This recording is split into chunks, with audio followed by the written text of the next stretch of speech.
तर राज्यात 5 एप्रिल पासून हवामान कोरडं राहणार आहे।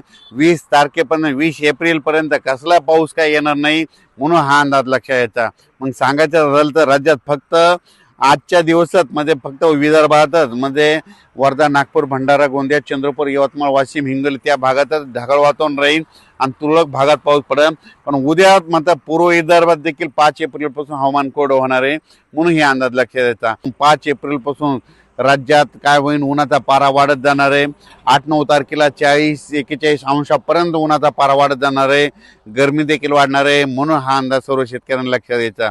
ज्यांचे कांदे असेल आता कांदा काढायला काही हरकत नाही। त्याच्यानंतर कोणाचा गहू शिल्लक राहिला काढायचा असला तर गहू काढू शकता, हरभरा काढू शकता, मका देखील काढू शकता। कारण की आता सध्या तरी पावसाचं वातावरण नाही म्हणून हा अंदाज लक्षात यायचा।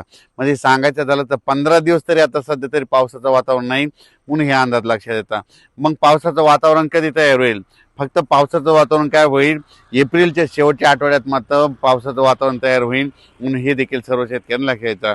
पण सध्या तरी आता 15 दिवस म्हणजे आजपासून तर चांगला 20 तारखेपर्यंत कसलाही पाऊस नाही, काही येणार नाही म्हणून हा अंदाज सर्व शेतकऱ्यांनी लक्षात घ्यायचा।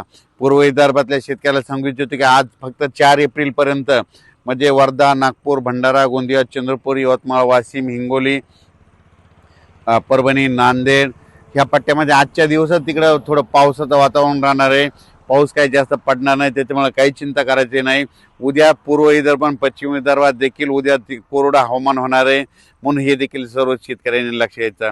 त्याच्यानंतर उत्तर महाराष्ट्रात देखील उद्यापासून म्हणजे उत्तर महाराष्ट्राकडे नंदुरबार जिल्हा झालं, धुळे जिल्हा झालं, जळगाव जिल्हा झालं, नाशिक जिल्हा झालं, अहिल्यानगर झालं, त्या सर्व जिल्ह्यातल्या शेतकऱ्याला सांगू इच्छितो की उद्यापासून हवामान कोरडं राहणार आहे म्हणून हा अंदाज त्या शेतकऱ्यांनी लक्षात द्यायचा। पाऊस काय येणार नाही म्हणून हा देखील लक्षात द्यायचा। त्याच्यानंतर कोकणपट्टीच्या सर्व शेतकऱ्याला सांगू इच्छितो की कोकणपट्टी पूर्ण, त्याच्यानंतर पुणे जिल्हा, सातारा जिल्हा, कोल्हापूर जिल्ह्याच्या शेतकऱ्याला सांगू इच्छितो की उद्यापासून हवामान कोरडं होणार आहे। 5 एप्रिल पासून 20 तारखेपर्यंत कोरडं होणार आहे म्हणून हा अंदाज सर्व शेतकऱ्यांनी लक्ष द्यायचा।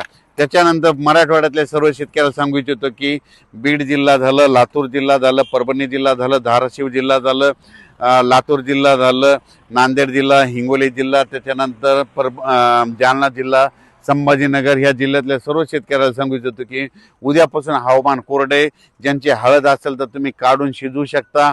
पाऊस काय येणार नाही, त्याच्यामुळे उद्यापासून काही पावसाचं वातावरण नाही। फक्त आता उन्हाची तीव्रता वाढत जाणार आहे। 40, 41, 42 अंशापर्यंत उन्हाचा पारा वाढत जाणार आहे म्हणून हा अंदाज सर्व शेतकऱ्यांनी लक्षात घ्यायचा। म्हणजे राज्यात ठिकठिकाणी उद्यापासून हवामान कोरडं होणार आहे म्हणून हे देखील सर्व शेतकऱ्यांनी लक्षात घ्यायचं।